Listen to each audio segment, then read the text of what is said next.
বনভূমি দখল করে অবৈধ বসতি নির্মাণের মহোৎসব, ধ্বংসের মুখে বনাঞ্চল। গাজীপুরের মণিপুর, নয়াপাড়া, বেগমপুর ও বিটের ডগরি গ্রামে বনভূমি দখল করে গড়ে তোলা অবৈধ বসতি ও স্থাপনা উচ্ছেদে শনিবার সকালে অভিযান চালায় যৌথ বাহিনী। এ সময় 2 শতাধিক বসতবাড়ি ও স্থাপনা ভেঙে দেয়া হয়।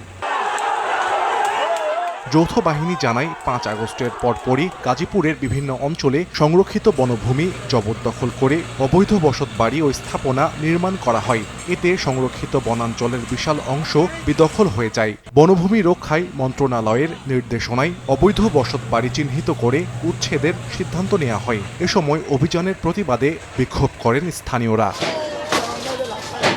এদিকে কুষ্টিয়ায় গড়াই নদীর তীর রক্ষায় অভিযান চালিয়ে ৪৫টি অবৈধ স্থাপনা গুড়িয়ে দেয়া হয়। সকালে শহরের জেলা পরিষদ পার্ক থেকে হরিপুর সেতু পর্যন্ত ৩.৫ কিলোমিটার এলাকায় অভিযান চালায় জেলা প্রশাসন। গড়াই নদী ও বাঁধ রক্ষায় এ অভিযান অব্যাহত থাকবে বলে জানান নির্বাহী ম্যাজিস্ট্রেট।